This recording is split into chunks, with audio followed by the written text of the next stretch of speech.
ponen grabar. Sí, Estupendo. yo ya lo puse. Así que cuando quieran pueden arrancar. Bueno, y el que quiera hacer una consulta, como siempre, cuando necesiten, avisan.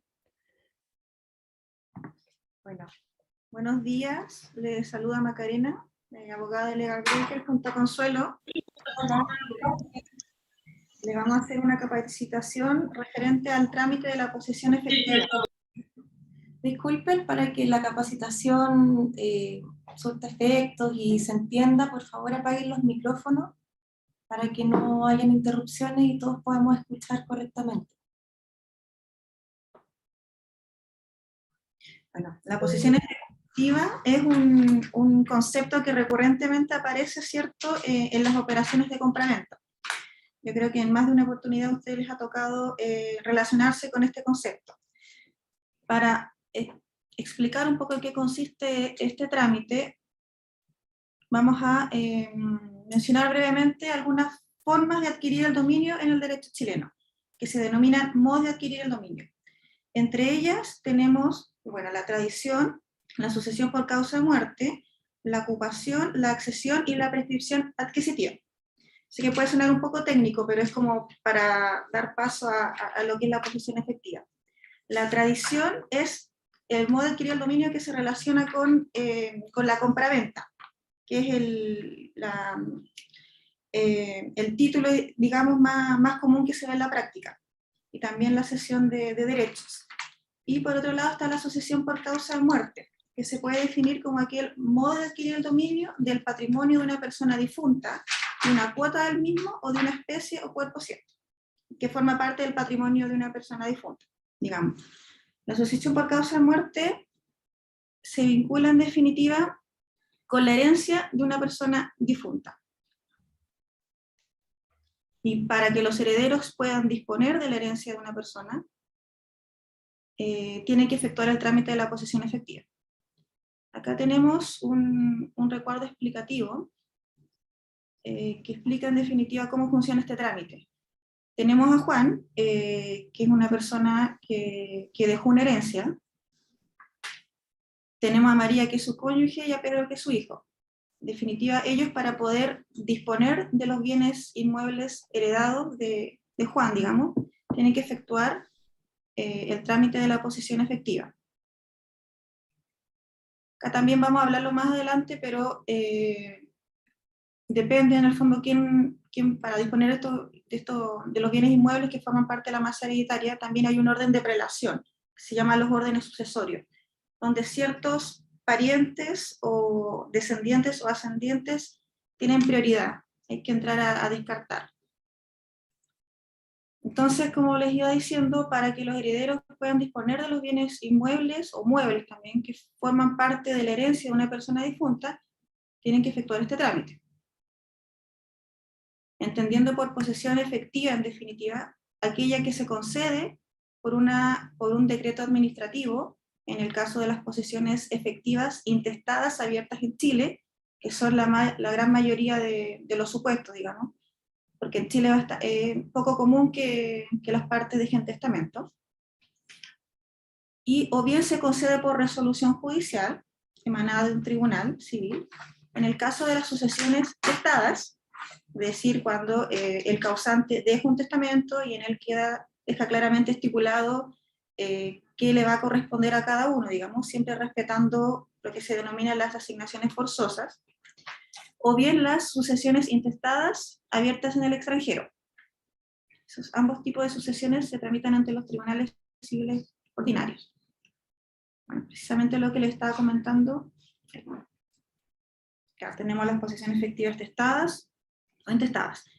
Ahora también, a propósito de que estamos hablando de las posesiones efectivas testadas, me gustaría comentarle que si bien en Chile existe la facultad de una persona de disponer a priori de sus bienes para sus herederos, se tiene que respetar las asignaciones forzosas. En este sentido, él en definitiva tiene que testar a favor sí o sí de sus legitimarios, que vendrían siendo sus descendientes, si es que los hubiere, digamos, y también su cónyuge sobreviviente.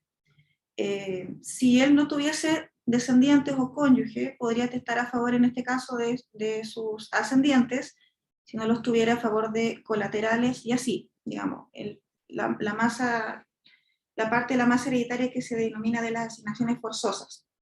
También hay una parte de esta masa hereditaria que se denomina la cuarta de libre disposición, que vendría siendo la parte en esta masa respecto a la cual él puede disponer libremente, en favor de terceras personas o en favor de legitimarios. Y también está la cuarta de mejoras, que se denomina, respecto a la cual el testador puede disponer, puede disponer respecto de alguno de sus legitimarios forzosos. Brevemente, en definitiva, cómo se otorga testamento en Chile. Y por otro lado está la intestada, que como les comentamos, la gran mayoría de las herencias en Chile. Fallece la persona, no hay testamento, así que los herederos tienen que tramitar la posesión efectiva en el registro civil. Acá tenemos un cuadro.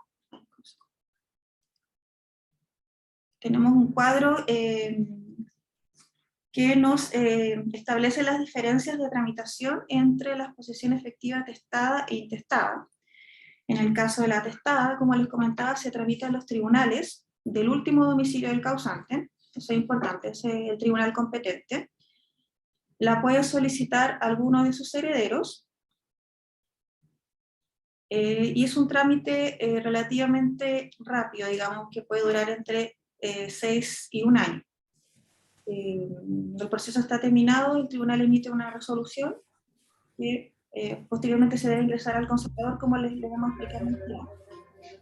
En el caso de las intestadas, esta se tramita en cualquier oficina del registro civil, a solicitud de cualquiera de los herederos aparentes, a través de un formulario, donde se tiene que especificar, en definitiva, cuáles son los bienes que dejó el causante, la tasación de los mismos, quiénes son los aparentes herederos, y en definitiva todos los datos la información que se tenga del causante, en el fondo, el domicilio de su último domicilio, el lugar donde falleció, los bienes, se tiene que rendir un inventario también de los bienes que forman parte de ese formulario, para efectos de calcular el impuesto de la herencia.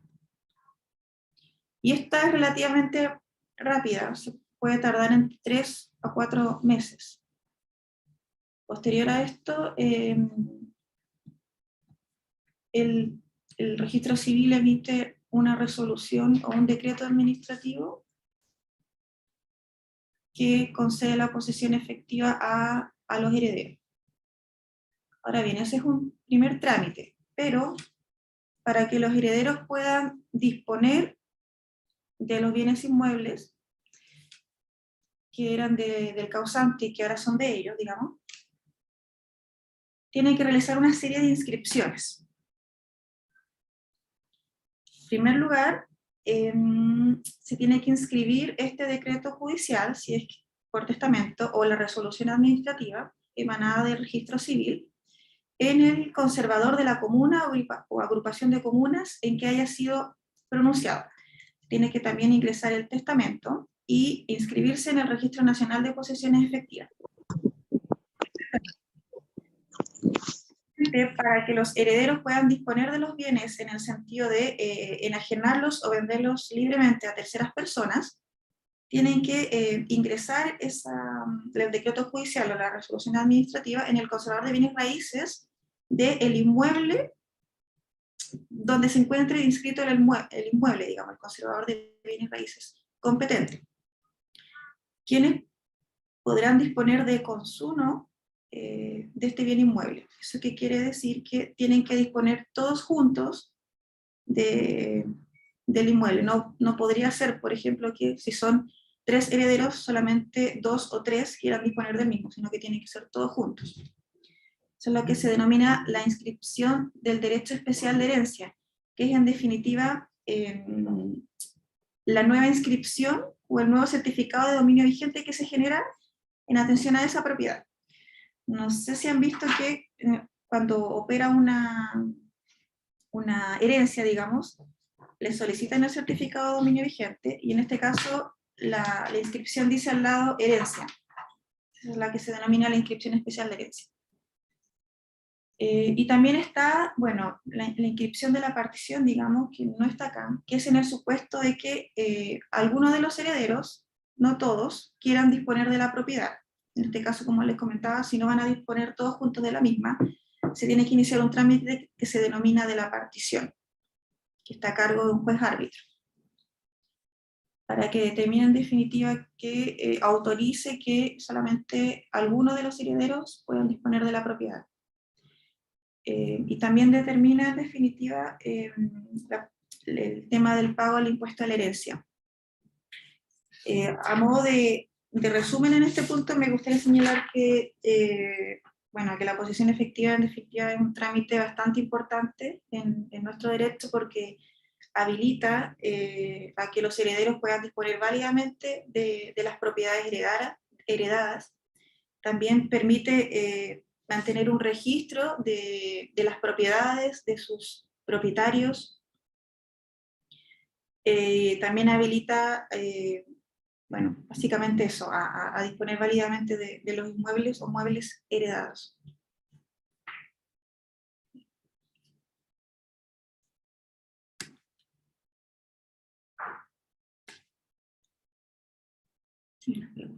Sí. A ver, vamos a revisar el chat acá, a ver si hay alguna pregunta. Bueno, ¿cuándo se paga el impuesto a la herencia? Bueno, eso lo vamos a ver un poco más adelante, así que te vamos a contestar enseguida.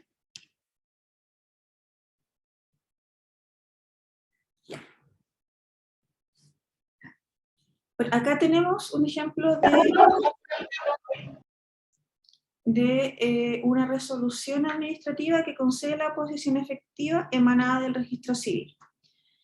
Y consta claramente, está la información del causante, el lugar donde falleció, digamos, su último domicilio, el solicitante, que puede ser cualquiera de los herederos, o incluso puede serlo una persona que aparenta ser heredero, pero en definitiva no lo es.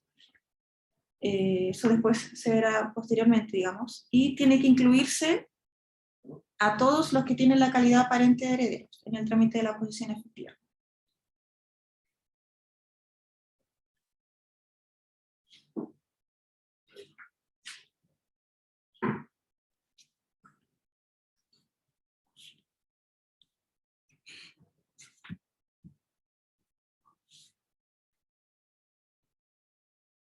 Y acá tenemos la resolución donde consta a quiénes son los herederos, la calidad en virtud de la cual heredan. Como les decía, pues, dependiendo del orden sucesorio va a depender si es el cónyuge y los hijos, o solamente los hijos y los ascendientes, o bien puede que también hayan colaterales, como hermanos que tengan derecho a heredar el domicilio de los mismos.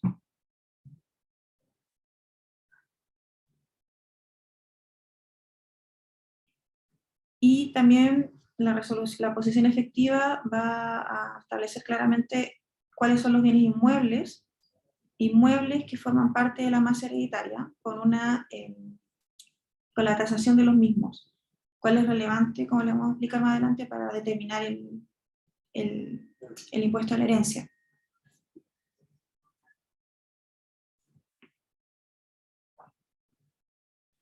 Y esta es la resolución del tribunal en el caso de las posesiones efectivas testadas o las intestadas abiertas en Chile.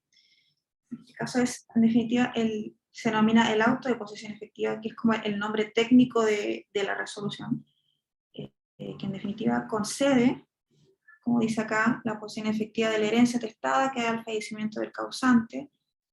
Constan los datos de dónde se tramitó la posesión efectiva y también cuáles son los bienes inmuebles que en definitiva se van a heredar.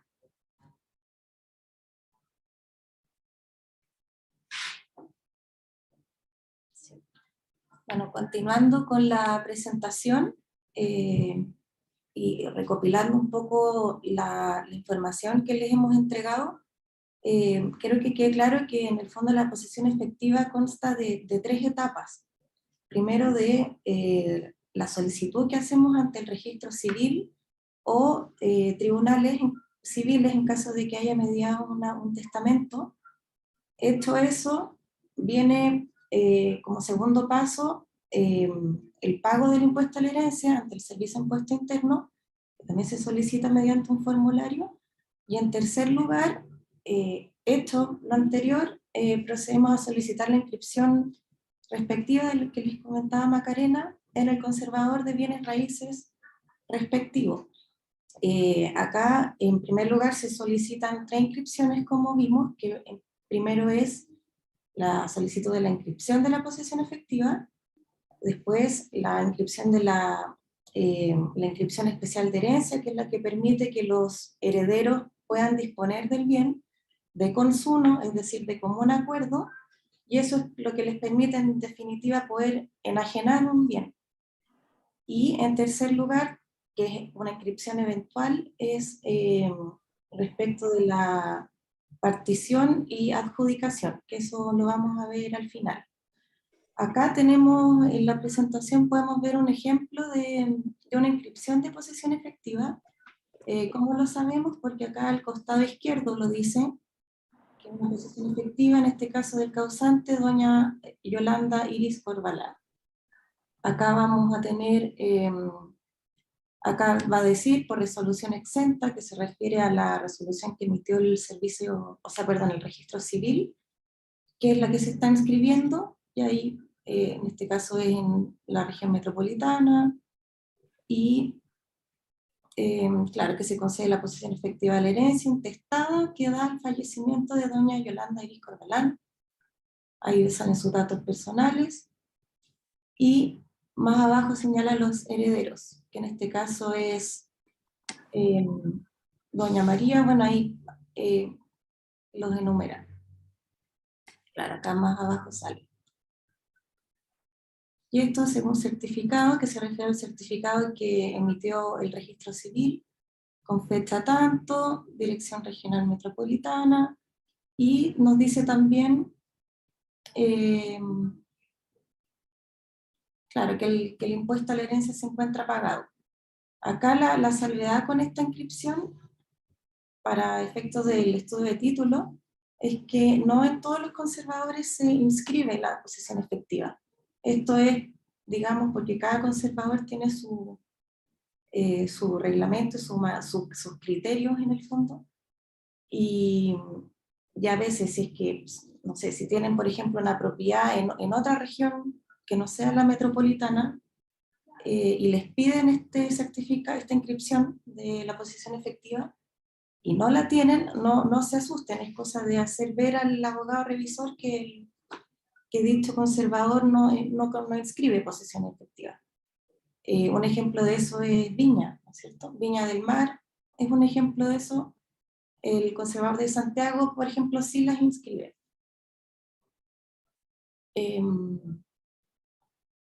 Y acá tenemos otra inscripción, que es del derecho especial de herencia que les comentaba, que este es el que permite que en definitiva los herederos puedan disponer del bien inmueble y puedan enajenarlo. ¿Cómo sabemos eso? Acá también al costado izquierdo nos va a decir que herencia, entonces ahí entendemos que es la inscripción especial de herencia.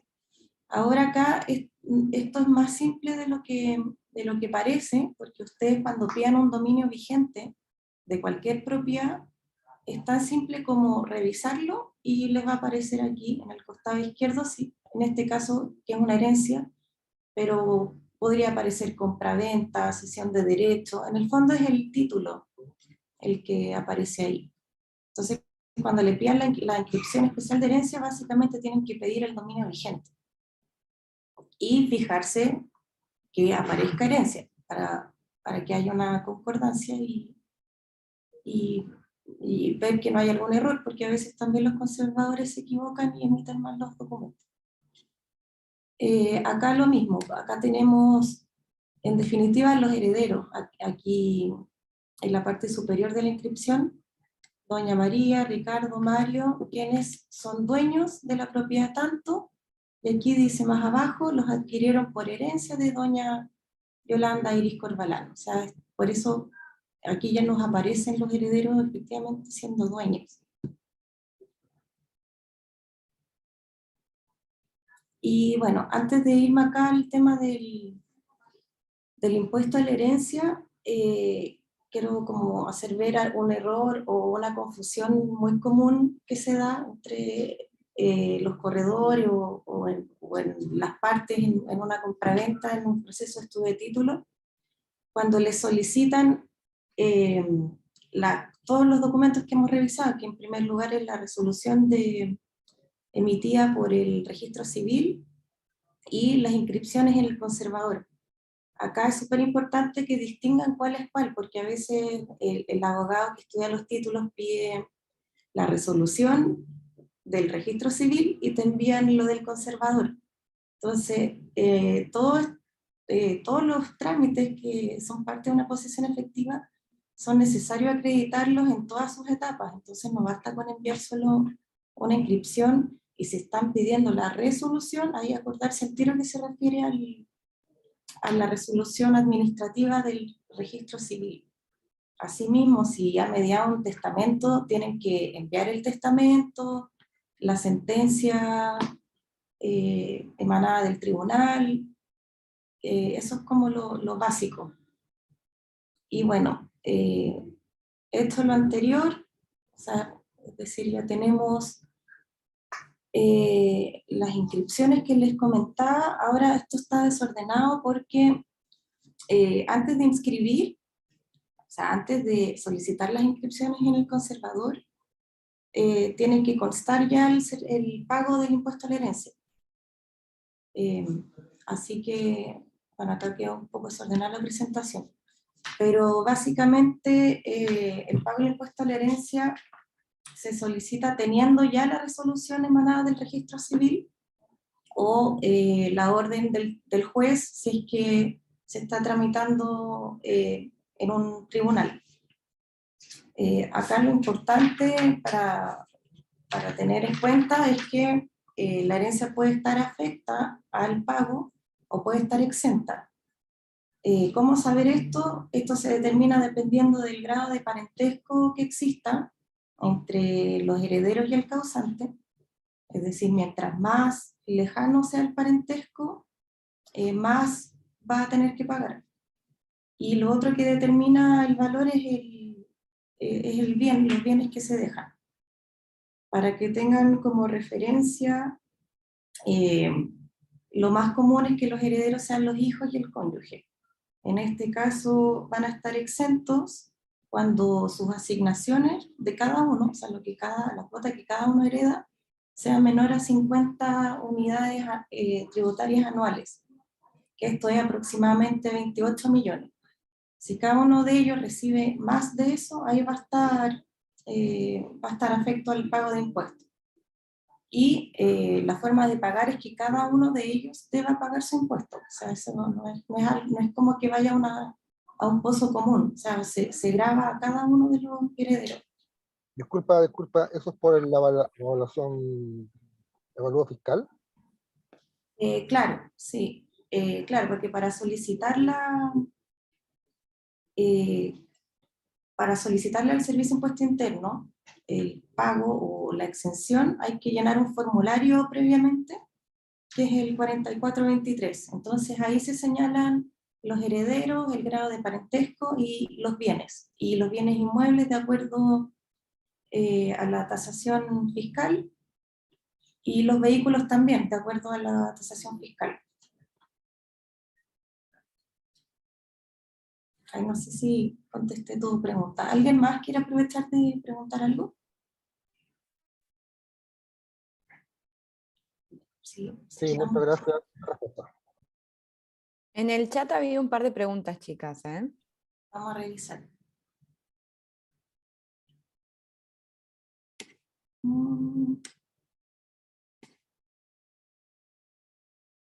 Aquí, ¿cuándo se paga el impuesto?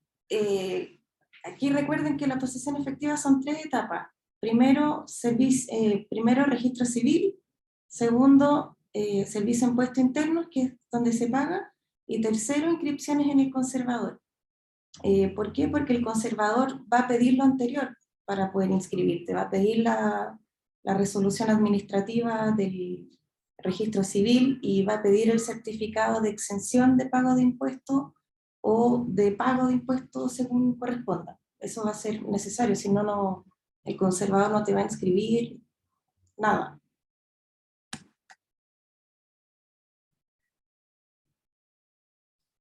A ver, dicen aquí, entonces el registro civil determina si se paga impuesto o no.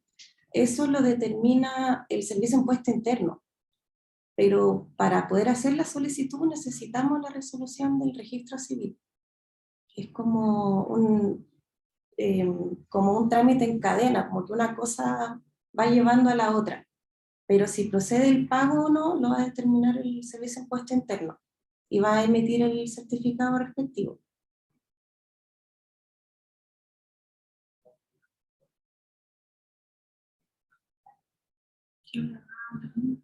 Claro, acá, ¿y qué documentos llevas cuando debes hacer el formulario?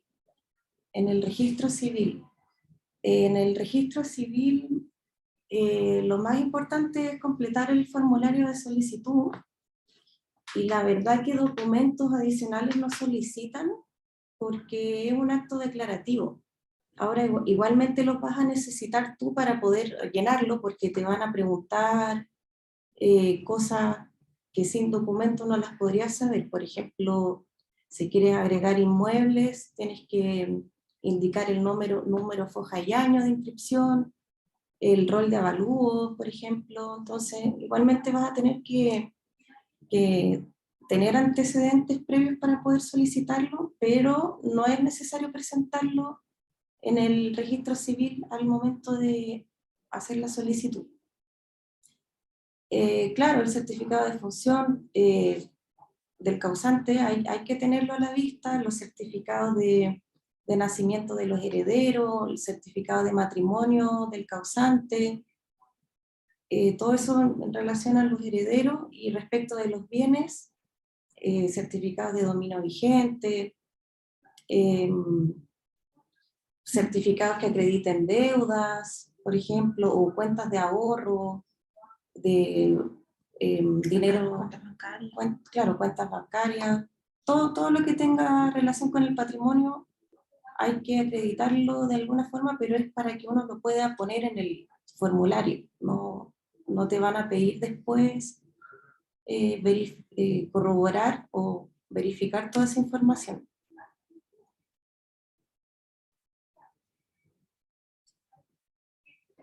Daniela, buenos días. Saludos a Ricardo Oliva. Hola, yo soy Consuelo. Consuelo y... Perdón. Es que voy manejando, entonces no veo los rostros. Una consulta, los valores de servicio por hacer, ¿desde cuánto comienza de parte de ustedes? Si tuviera que hacer los valores de los servicios de abogados para hacer este tipo de teoría. ¿Desde cuánto comienza? ¿Cuál es el valor base? ¿Hasta cuánto podría llegar? Sí, yo diría que un desde serían 400.000 pesos, porque en realidad esto depende de la masa hereditaria, o sea, cuántos bienes dejó el causante, cuántos herederos son, si dentro de esos mismos herederos ya han fallecido herederos que por lo tanto se transmite su derecho de herencia. Entonces hay posesiones efectivas que son simples y otras muy complejas, entonces en realidad depende de eso. Pero el desde son 400.000 pesos aproximadamente. Ya, muy amable, muchas gracias.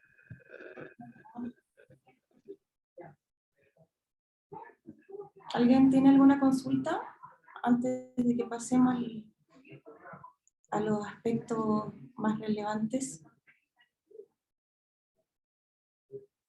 Ya, sí. Ay, fui para atrás. Una consulta antes que prosigas. ¿Sí?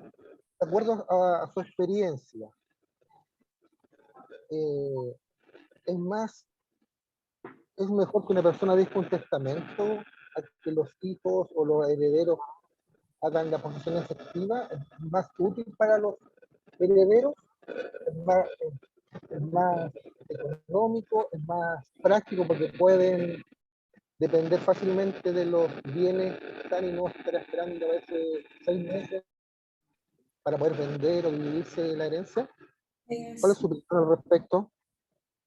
depende del caso, pero si estamos hablando de una persona que está casada y tiene hijos, yo no lo recomendaría, porque en ese sentido la ley dispone y reparte los bienes equitativamente entre los herederos. Y además para tramitar la posesión efectiva después es más fácil. Cuando hay un testamento, yo diría que complica más las cosas, porque hay que ver que no se haya pasado a llevar las legítimas forzosas, que son las asignaciones forzosas, perdón, que le corresponden a cada heredero. Entonces, puede estar expuesto a acciones judiciales de terceros. Yo el único caso que recomiendo el testamento, bueno, entre otros, pero como el más importante, es en una persona soltera, que ya sus padres ya hayan fallecido, que no tenga hijos y que no se haya casado. Ahí, claro, puede suscribir un testamento y dejarle los bienes a quien quiera. Claro, dejarlo bien a quien quiera, porque en el caso de una persona soltera, por ejemplo, que fallece y tiene propiedades y no hay testamento de por medio, es el fisco en el último orden sucesorio, en definitiva, quien se podría adjudicar sus propiedades. Entonces, en ese caso sería recomendable que dejase un testamento, o bien si es una persona con muchas propiedades, en definitiva, y quiere favorecer a uno más que a otro, siempre respetando las asignaciones forzosas. Por eso es importante también el tema del testamento. Igual es complejo porque se tiene que tener en cuenta quiénes son los herederos, la calidad de los mismos, que no hayan posibles herederos no reconocidos, porque ellos después de ejecutado el testamento podrían impugnar, como decía Consuelo, el mismo, alegando de que ellos también tenían derecho a formar parte del mismo. Entonces, un trámite que se tiene que hacer con mucha precisión, digamos, y con todos los antecedentes necesarios. Sí, asesorarse bien, sobre todo. Pero en el entendido que yo contrato a legal broker que tienen experiencia en estas materias, conocen los pros, los contras, los porcentajes de herencia forzosa o no. En ese entendido, digamos, que viene y que no hay otros herederos secundarios, un matrimonio que tiene hijos, en el caso mío, por ejemplo, que por caso de una madre que tiene hijos y esposos, hay más, una madre que tiene hijos y esposos. No, ahí no podría ser recomendable un testamento. Es que dependiendo de cuál sea el efecto que quieres lograr con eso, porque si es dentro de tu legitimario forzoso, no tiene mucho sentido un testamento. Ahí tendría sentido un testamento en el caso que tú quieras favorecer a un tercero o dejar un legado a otra persona o mejorar la cuota de uno de los herederos. Por ejemplo, La cuarta, usar la cuarta mejora para uno de mis herederos. sí. O un heredero forzoso.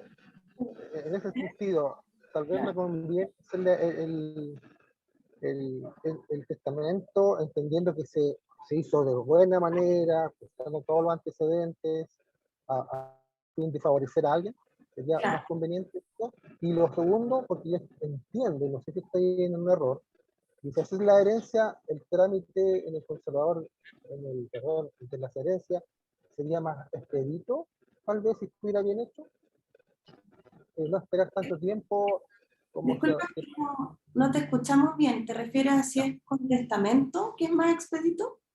sí, es más expedito, por ejemplo, ya, suponte yo tengo voy a hacer un supuesto, yo tengo tres departamentos ya, a mi nombre, y hago el testamento, y le testo uno a cada hijo, ¿ya? Entonces, y un cuarto, no sé, todos otros viene a la esposa. Eso sería más rápido porque el hijo, pues, si necesita vender después el departamento, es más rápido que hacer después la posesión efectiva. No. ¿Es ágil o es lo mismo nomás?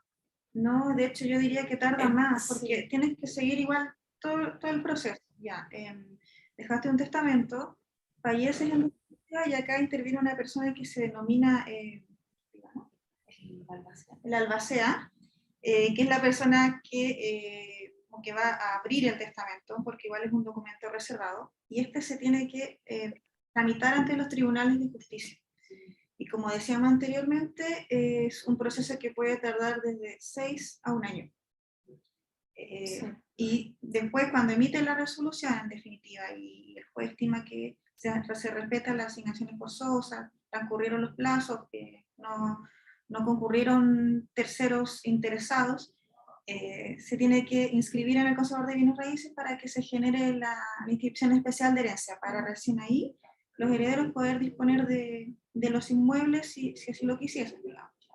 Entonces no es un trámite que sea más expedito, sino que en el fondo viene solamente como en respetar la voluntad del causante, a cómo disponer de sus bienes, pero no es que dejé un testamento, fallezco y Claro, a los días claro, no tiene los efecto. herederos pueden disponer. Claro, no tiene un efecto inmediato el testamento, tiene que ser tramitada la posesión efectiva igualmente, y en los tribunales, que son mucho más lentos, porque ya sabemos que en resolver se demoran hasta semanas, y fácilmente podrían estar 1 año, 2 años tramitando una, porque en el fondo el juez acá vela por los intereses del causante, entonces es una revisión mucho más exhaustiva que la que hace el registro civil. Ya, perfecto. ¿Y cuál sería entonces la solución para dar una rapidez, una rapidez en la liquidación de los bienes para los hijos o la esposa? Es que no hay una fórmula para hacerlo más rápido. En el fondo está Pero, determinado por el funcionamiento de las instituciones, y en este pero, caso te recomendaría que fuera intestada para que se tramitara en el registro civil. pero sería una opción, por ejemplo, vendérselo a un hijo O sea, tú para que, quieres evitar hacer una posesión efectiva. perdón, Tú piensas en evitar que se haga una posesión efectiva.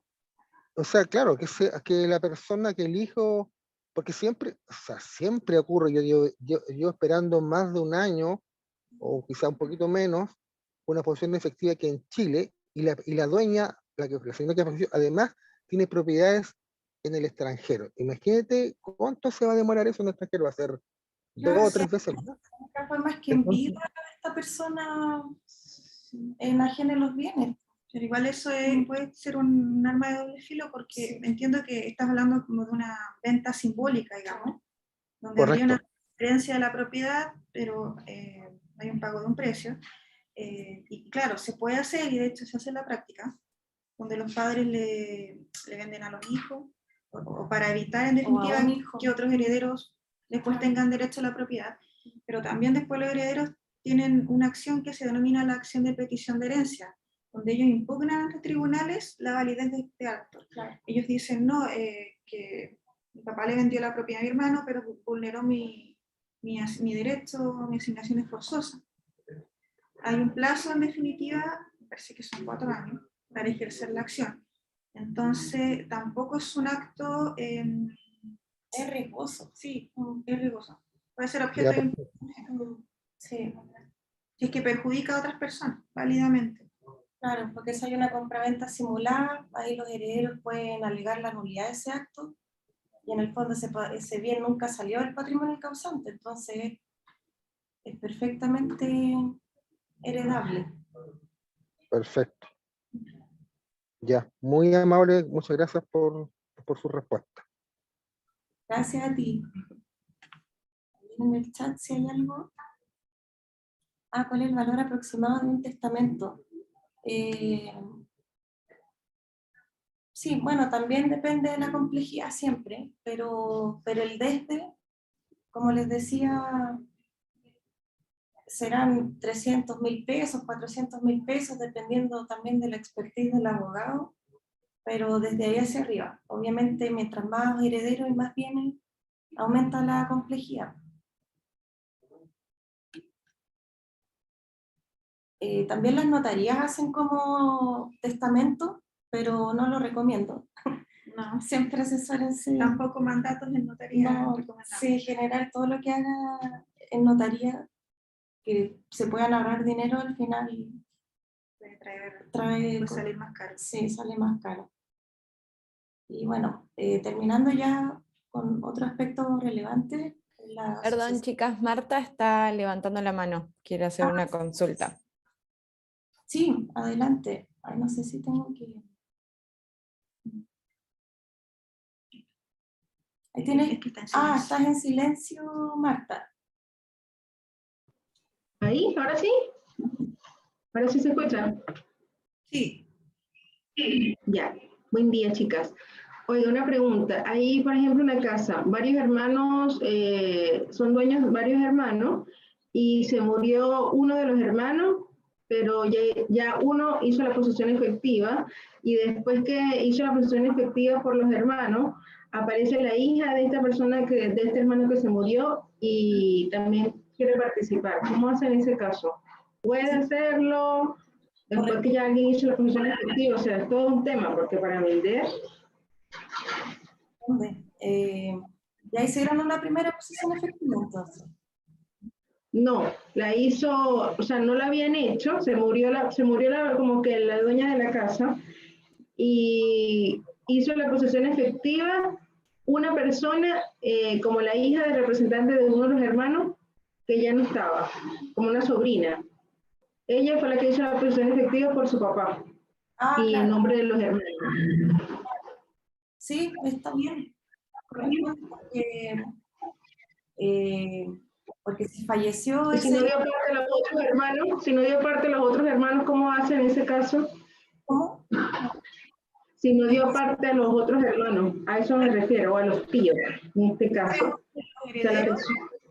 Si muere uno de los herederos, respecto de un causante que ya, bueno, se hizo la posesión efectiva, son, por ejemplo, 5 herederos, y fallece uno de ellos, ahí también corresponde hacer la posesión efectiva respecto de la persona que falleció, ¿cierto? Y ahí pasa a cobrar sus herederos. Entonces, Exacto. como que empieza una suerte de derecho de transmisión. Porque ya su cuota también hereda su heredero, ¿cierto? Sí, entonces, para disponer de la misma, es importante que tenga todas las posiciones efectivas, que todos de común acuerdo disponer de ella. Claro. Y para vender, por ejemplo, el dominio vigente lo tienen todos. Sí.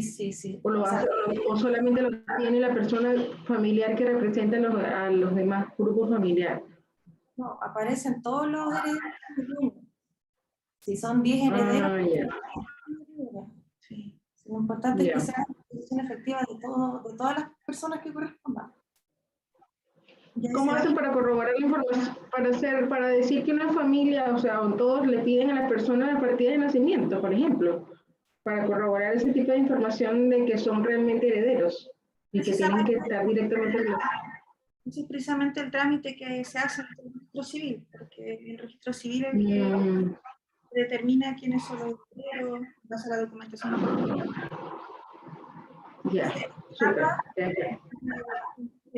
Donde se emite esta resolución que veíamos anteriormente, la resolución administrativa. Voy a poner de nuevo para que la puedan ver. Donde el registro civil deja claramente establecido quiénes son los herederos, cuáles son los bienes que forman parte de la posición. Es ese trámite, ese documento el que manda, digamos, o bien la resolución judicial. El conservador después solamente se ingresa a esta documentación. Ellos emiten la inscripción con la información apuntada. Este es la resolución del registro civil. Ok. Tanto los datos del heredero que la solicitó. Más abajo va a aparecer esto. Son los herederos. Estos son los que en definitiva el registro les reconoce la calidad de herederos a estas personas. Entonces después estas mismas son las que van a aparecer después en la inscripción especial de herencia, cuando inscribamos de bienes raíces. Y después la misma resolución de los bienes, que son en este caso sería un inmueble en la comuna.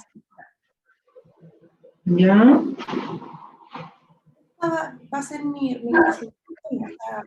ya tenemos determinados los herederos, los bienes, y eso nos va a permitir que funcione. O sea, de esta forma el conservador se entera e inscribe.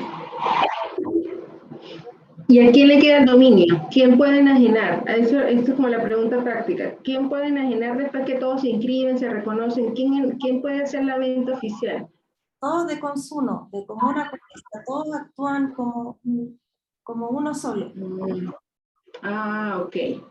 Por eso todos Ya. tienen que formar, y bueno, si hay mujeres casadas en sociedad conyugal, también hay que estar atentos a eso, pues si tiene que comparecer el marido vendiendo y la mujer autorizando la venta, o sea, ahí hay más detalles, pero en principio todos tienen que ir. Ok, me queda claro. Muchas gracias. Agregando lo que dice Consuelo, yo no estoy de acuerdo en que se daría lugar a este juicio de partición, que en definitiva el juez divide en el fondo la propiedad, se vende y se le asigna a cada heredero una parte, pero es un trámite, digamos, forzoso, ojalá que no se tenga que llegar, porque implica en definitiva que cada heredero va a recibir menos, porque se vende en pública subasta. Entonces, siempre es mejor llegar a un acuerdo entre los herederos y que todos presten su consentimiento para la venta. Sí. Ahí vamos a hablar un poco más en detalle de ese tema. Acá, Wanda, ¿también tienes una pregunta? ¿Tienes levantada la mano?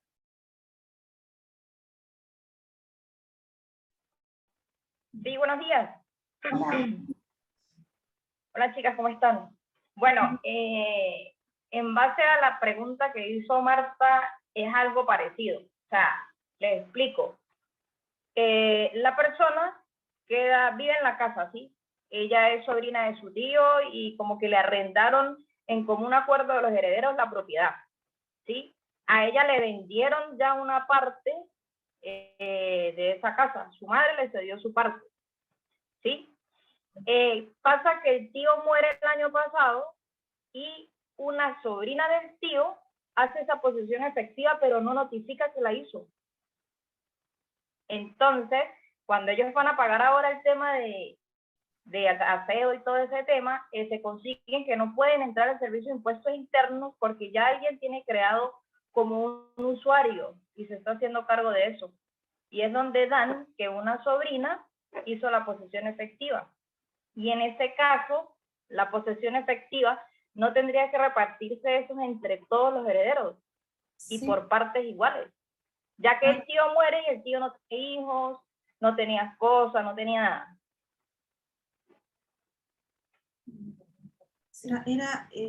Él fallece y no tenía... ¿Quién solicitó la posesión efectiva en ese caso? Si él no tenía... Una hija de una hermana de él, o sea, una sobrina de él en este caso. La sobrina del causante. Lo que el sobrino igual tiene derecho, digamos. Claro. Sí, Ahora, son colaterales. hay que ver cuál Una es el sobrino. sobrina que ni siquiera apareció para su funeral. Eso puede pasar. Sí, como ya aparecen todos. Bueno, igual tiene derecho en el fondo a solicitarlo si es que no había un pariente más cercano, si es que no tenía hijo, cónyuge o ascendiente, los colaterales pueden seguir con el trámite, digamos. Claro. Ahora ese sobrino lo pidió solo para ella, no agregó a otros herederos en su misma calidad. Exacto, lo tomó solo para ella. Ah, o sea, no claro. tomó en cuenta los demás herederos en sí. Claro.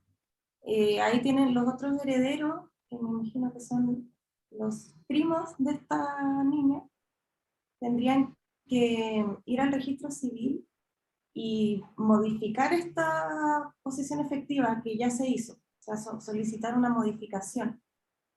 Y ahí incorporar a los herederos que faltan, también mediante un formulario. Ok. Sí, porque están en todo su derecho, solamente que no las agregaron. Entonces tienen que agregarse. Y después... Exacto, o sea, quedó como que ella es la dueña de la parte del tío. Como que sí él heredó su parte. Sí. Claro, o sea, en el fondo ella quedó como heredera del 100% de la masa hereditaria. Exacto.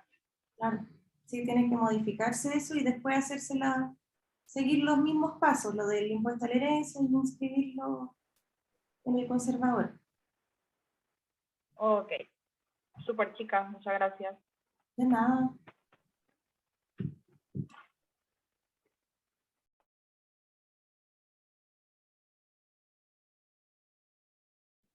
Aquí hay otra pregunta en el chat, dice, mi madre falleció hice yo la posición efectiva.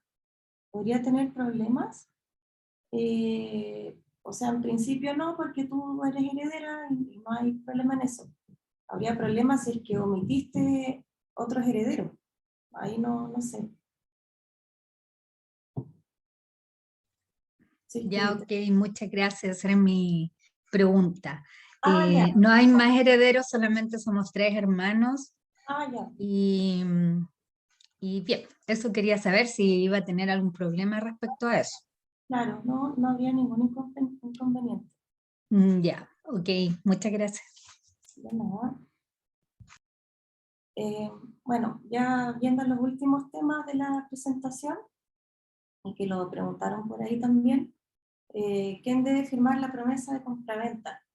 Bueno, como comentamos, todos los herederos, como actúan de consumo, que es este efecto que tiene la inscripción especial de herencia, todos tienen que firmar. Si son 2 herederos, claro, no hay inconveniente, pero a veces hay 5, 10 herederos, 15 herederos, o viven en distintas ciudades también. Entonces ahí siempre lo recomendable es suscribir un mandato, que es el segundo punto ahí relevante.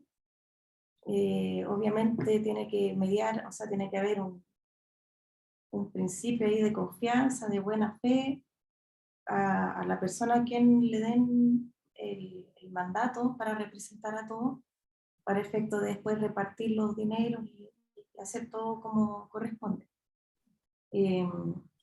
Acá, bueno, el tema del mandato, lo importante es que sea un mandato especial de venta y claro, y ver las ciudades en donde viven cada uno. Si viven todos, por ejemplo, en la misma ciudad no hay problema, pero si vive, por ejemplo, un grupo de herederos vive en Santiago, otro en el sur, otro en el norte, ahí este grupo va a tener que suscribir este mandato en la notaría de su ciudad respectiva. No se puede como firmar el mismo mandato en una ciudad y después en otra. Son instrumentos independientes entre sí. Siempre por Una consulta, buenos días. Acá Milén. ¿Qué pasa si uno de los herederos vive fuera de Chile? En especial Alemania. Claro. Tengo que hacer trámites en la embajada con ella. Claro. No sé, ¿hay algún seguimiento? ¿Hay algún formulario genérico o cada país tiene su formulario? ¿Tú sabes algo de eso? O sea, en realidad acá todos los países, bueno, a ver, en primer lugar se suscribe ante el cónsul chileno en el respectivo país extranjero. Así que no hay mucha diferencia si es Alemania o Argentina, Ya. para todos igual. Entonces hay que enviar este mandato al cónsul, igual como si fuera un notario de acá de Chile. Se le envía el mandato y esta persona... ¿Traducido? Perdona, ¿traducido o así en español? En español. ¿Ya? Al igual que una notaría, tú envías el documento al cónsul respectivo y ahí, bueno, quien va a firmar tiene que solicitar hora y fecha para poder asistir, y ahí él va y suscribe el documento. Y ahí O sea, ella firmaría allá entonces. sí, No tendría que trasladarse acá a Chile. No, la idea es que a la embajada, al consulado más cercano. Alemania creo que tiene varios. Tienen en Frankfurt, en München, en Berlín. Así que ahí tiene que ir al que le quede más cerca. Cuando hablas del mandato, es el mandato que uno de los hermanos le van a dar para que ella firme. ¿A eso te refieres con el mandato? Ella es la que otorga el mandato, o sea, ella es la mandante para que la representen aquí en Chile. Entonces ella... Ya, yo de acá de Chile le tengo que mandar el formato allá, para allá. Ya, y ahí lo firma frente, digamos frente, no es literalmente frente al cónsul o a la Claro. embajada, ¿no? Él hace de ministro de efecto, el cónsul. Claro, exactamente. Ya, ok, Pero esa es. y hay trámites posteriores después, porque ese mandato después lo tienen que enviar a Chile físicamente o de forma electrónica, si es que tiene firma electrónica, y ahí hay que legalizarlo en el Ministerio de Relaciones Exteriores y pedir la protocolización del mandato en una notaría chilena. Perdona, ¿legalizar dónde? En el Antes. Ministerio de Relaciones Exteriores. Ya. Y después protocolizarlo. Legalizarlo. Y ahí ya tenemos un mandato válido para ocuparlo.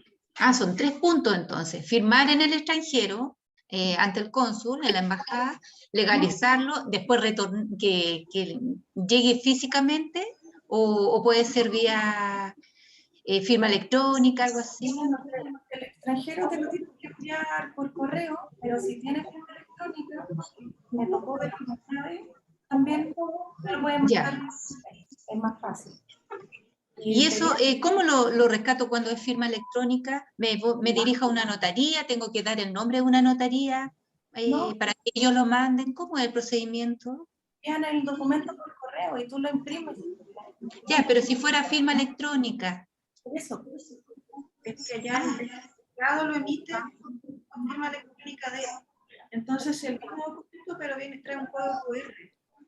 Que de por sí ya valida el documento. Entonces ya da lo mismo si te lo envía físicamente o por correo electrónico, porque tiene la misma validez.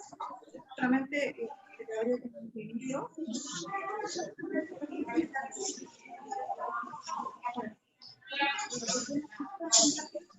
Uy, no se escucha mucho.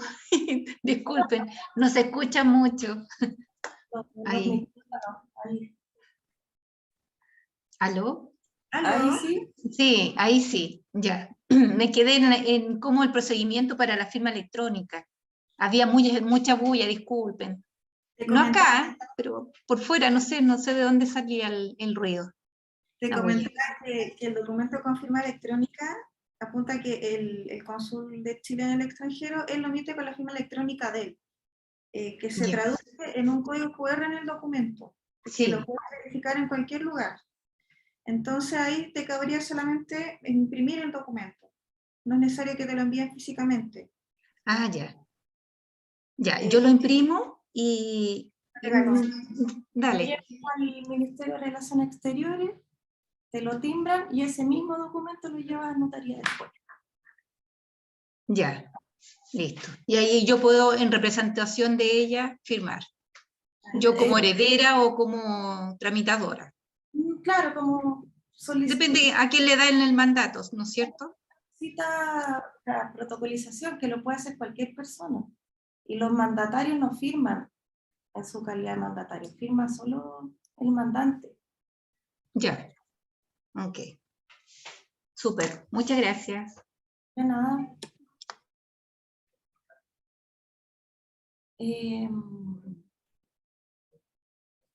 Ya, ¿qué pasa si un heredero es inubicable? Bueno, es que ¿en qué etapa es inubicable? Porque si lo quieres agregar ahí, para que figure como heredero y indicarlo en el formulario de solicitud de posesión efectiva, eso no obsta que lo puedes agregar. O sea, en el formulario tú indicas su nombre, su RUT, y un domicilio, si no lo sabes, puedes poner el tuyo, por ejemplo, o alguno conocido en el pasado. Ahora, si después quieren vender, o sea, suponiendo que esta persona ya dispone del bien, no sabe su nombre, o sea, si sabe su nombre al menos, puede buscarlo en una página web que se llama Rutificador, y ahí puedes averiguar su RUT. Eso se me ocurre. Ay, no sé a qué, o sea, espero haber respondido a tu pregunta. De nada. Bueno, eso respecto al mandato, como que vimos los aspectos más importantes. Además, el mandato tiene que contener las facultades, que esté completo, la facultad de vender, de percibir, que esté individualizado el inmueble, la facultad de declarar respecto del impuesto del IVA. Si esta persona está casada en sociedad conyugal, también tendría que la mujer comparecer en ese mandato. Así que hay varios detalles también que en honor al tiempo no los vamos a alcanzar a ver, pero es importante mencionarlo.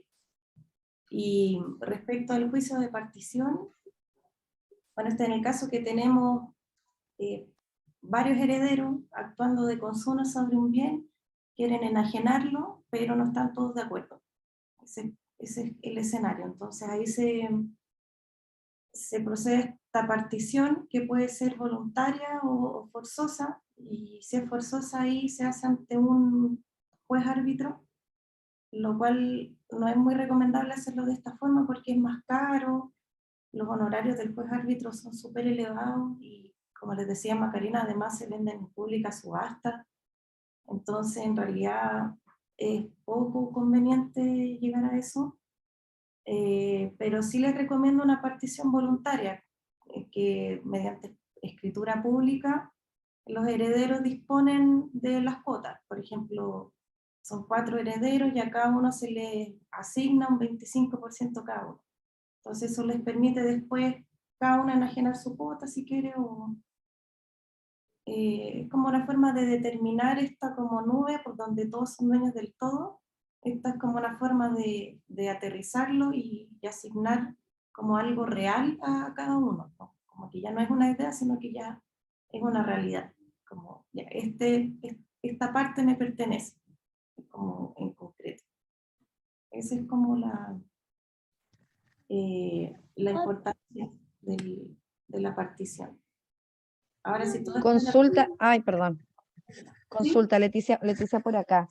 Aunque fueran, por ejemplo, 10 herederos y uno solo quiere la partición, ¿ese puede iniciar el juicio de partición, la solicitud, digamos, de partidor, sin problema?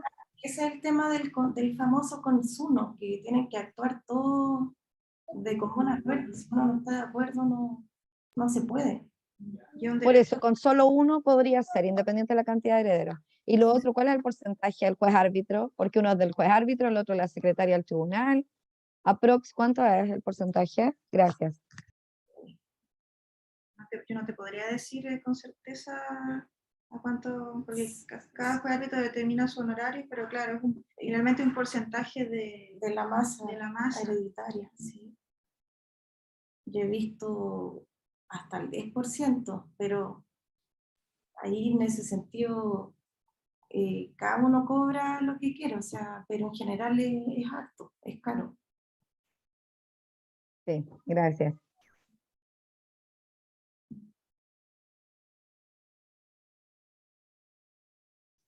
¿Tienen alguna otra duda? Como para ya ir cerrando la capacitación.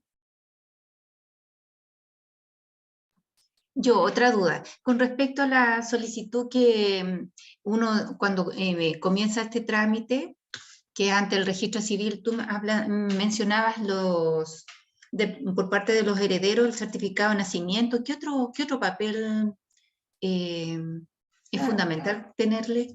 Por parte del causante, el certificado de defunción y de matrimonio, si es que se casó. ¿Ese es para el dueño del bien? O sea, el que falleció. Por causante, claro. ¿El causante ese? Por ahí, por los documentos del causante, que sería el certificado de defunción y de matrimonio, si se casó. Y respecto de los herederos, certificados de nacimiento. Solamente certificado de nacimiento. ¿Habían mencionado otro o no? ¿O me equivoco? También podría haber un certificado de defunción, si es que hay uno de los herederos fallecidos. Ya. Ah, solamente de nacimiento nomás, y yo con eso ya solicito ante el registro civil. Claro. ¿Cómo se llama ese certificado? ¿Es un certificado o una resolución, algo? No, resolución no. ¿Cómo lo pido? ¿El certificado de defunción? Solamente. No, porque no entendimos tu pregunta. Mira, para comenzar el trámite recién, al inicio, uno tiene que solicitarlo en el registro civil un documento. Ese documento, ¿cómo se llama? Formulario de solicitud de posesión efectiva. Ya. Ya, y para eso, para los herederos, tendrían que llevar los certificados de nacimiento y del causante, el certificado, mostrar el certificado de función. No, Después disculpa, entendiste mal, disculpa. No tienes que llevarlo, tienes que tú sacarlos para con esa información poder llenar el formulario. Tú la certificas con el formulario completado. Pero para poder completarlo vas a necesitar antecedentes. Entonces ahí tienes que pedir esto. Ya, pensé que tenía que presentarlos. No, eso le iba a comentar que se puede hacer en línea. Hoy en día está habilitado para hacerlo en línea. Entonces entra ahí con la clave única. Y el de uno de los herederos. Exactamente, sí, de uno de los herederos. ¿Yo no podría como corredora? No, la solicitud tiene que hacerla uno de los herederos. Listo. Y de hecho, el registro civil es bien reacio a entregar información con respecto a este trámite a terceras personas. Tienen que ser los herederos o algunos de los que consten en el formulario. Entonces no le van a entregar información a terceros que pregunten qué bienes forman parte de esta posición efectiva, quiénes son los otros herederos. Sí. En ese sentido es reservado. Ya, me mencionabas también un certificado de dominio vigente, el certificado de deuda, alguna cuenta de ahorro. ¿Para qué era eso? Ahí me perdí. También para llenar el formulario, porque estábamos hablando de los herederos, pero después en un segundo ítem en el formulario hay que completar los bienes. Todo. Entonces ahí también vas a necesitar esta documentación para poder completar este formulario. Puedes incluir bienes inmuebles y para eso te van a solicitar la inscripción de la propiedad. Para eso necesitas la certificado de dominio vigente del conservador, o bien bienes muebles como autos. También puedes incluir ahorros, claro, o los saldos que estén en las cuentas de la persona que falleció. Claro. Los bienes muebles que están dentro de la casa, por ejemplo, ¿corren o no? Es que hay una presunción no me acuerdo, pero es como que hay como un punto en el formulario que tú indicas que se presume que el 20% del total de los bienes que mencionaste corresponden a bienes muebles. Casi todos hacen eso, porque si no habría que detallar cada uno de ellos y no tiene mucho sentido, salvo que hayan cosas de valor o que sean un cuadro de un pintor. Piano. No, sería más que nada los muebles típicos, comedor, living, electrodomésticos. Claro, ahí uno se tiene esta presunción del 20%. ¿Siempre el 20%? Sí. Ya. Perdona, ¿me puedes repetir de nuevo el formulario que tengo que solicitar? Se llama formulario de solicitud de posesión efectiva. Ya, tal cual. Listo, muchas gracias. De nada. Bueno, con esto concluimos entonces la capacitación de hoy. Buenísimo, chicas. ¿Alguien más tiene una duda? ¿Algún comentario? Yo la última. Con respecto al mandato, que justamente tengo que hacer uno, lo pensaba hacer en notaría. ¿Por qué no es seguro hacerlo en notaría? Porque me ha sucedido a mí personalmente que ellos utilizan como un formato tipo, digamos, y en este caso se necesita especialmente un formato, o sea, un mandato especial de venta, donde se tiene que especificar, en definitiva, el bien inmueble que se vende, hace referencia a la copia de inscripción, tiene que hacer referencia a la renuncia de las acciones resolutorias, si es una operación con banco, se tiene que autorizar en el mandato a que el mandatario va a estar autorizado a percibir ese vale vista. Entonces son muchos detallitos que en la redacción de los mandatos en notaría se les escapa. A mí me ha tocado ver, por ejemplo, que no renuncian a las acciones resolutorias. Entonces, posteriormente ese mandato es rechazado por un banco, por ejemplo. O bien no está autorizando expresamente el mandato del mandatario a retirar un vale vista otorgado por una institución bancaria. Son como muchos detalles así que si más es una operación con banco, ellos se fijan en todo, son muy exigentes con los mandatos. Entonces, mejor que lo redacte una persona con todos los antecedentes, no solamente con la copia de inscripción, digamos. Encuentro que son muy genéricos a veces. Sí.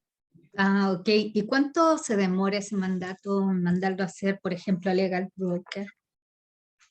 48. Sí, no, 48 horas. Ah, Ahí ya. ¿Y cuánto sale? nosotros cobramos 2,5 UF. Ya, Y para redactarlo necesitamos los datos del mandante, del mandatario y copia de la inscripción de dominio para poder individualizar el inmueble conforme. claro. Sí. Con Ah, eso. ok. Y después firmar en notaría, que eso es rápido, y como es siempre de escritura pública, te lo Claro. envían para el día siguiente, ahí dependiendo de la rapidez de la notaría, pero en Ok. general es rápido. Ok, muchas gracias. De nada. Y acá hay una última pregunta, dice: ¿una persona soltera sin hijos puede realizar un testamento haciendo uso del 100% de sus bienes? Soltera sin hijos, bueno, y si sus papás no están, tendrían que estar fallecidos, porque en ese caso heredan sus padres, los ascendientes. Pero claro, si sus contemplando que los papás ya fallecieron, podría. Si tuviera Hola. hermanos, Hola. tuviera hermanos. Los hermanos no son... Ya. no, sí, pues. Hola, ¿me escuchan? La orden de sucesorio está en el cuarto. Sí, te escuchamos. Claro. Chicas, yo acabo de hacer recién la pregunta, una persona soltera sin hijo, el 100%. Entonces, ¿tendrían que estar los padres fallecidos? Que tiene O sea, que respetar, del 100% no, porque supongan, por ejemplo, que la herencia es no sé, un círculo. La sí, mitad se denomina de las asignaciones forzosas, entonces en ese caso tiene que respetar a sus legitimarios. Si no tiene hijos o pareja, tendría que, vienen sus padres. los padres. ¿Y qué porcentaje es ese? También la mitad. Es La mitad. 25 y 25. Para ambos. O sea, Padre y es madre. un 50% para su legitimario forzoso. Perfecto. Todos los bienes. Y ya luego viene y también, bueno, si no tiene padres, puede que tenga hermanos. O sea, claro, que tenga hermanos vivos. También ¿Y tendría también son legitimarios forzosos? Sí. Es como, pero va por orden de prelación. Sí, entiendo. Es como, los hermanos ya están como en el cuarto lugar, en el último lugar. Primero Perfecto. siempre son los cónyuges. Y ya Perfecto. luego también podría disponer libremente de un cuarto de su masa hereditaria. Y el otro cuarto también, con ese tendría que favorecer a uno de los legitimarios forzosos. Perfecto. Muchas gracias. Muy claro.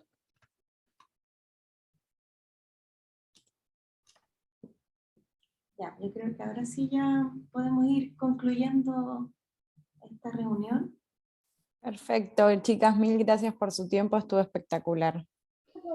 ¿Qué les gustó? A todos los que les quede alguna A duda, me todos. avisan y yo les envío el correo o los teléfonos para que puedan verlo con ellas. Eso. Muchas gracias. También, Muy gracias. importante este tema.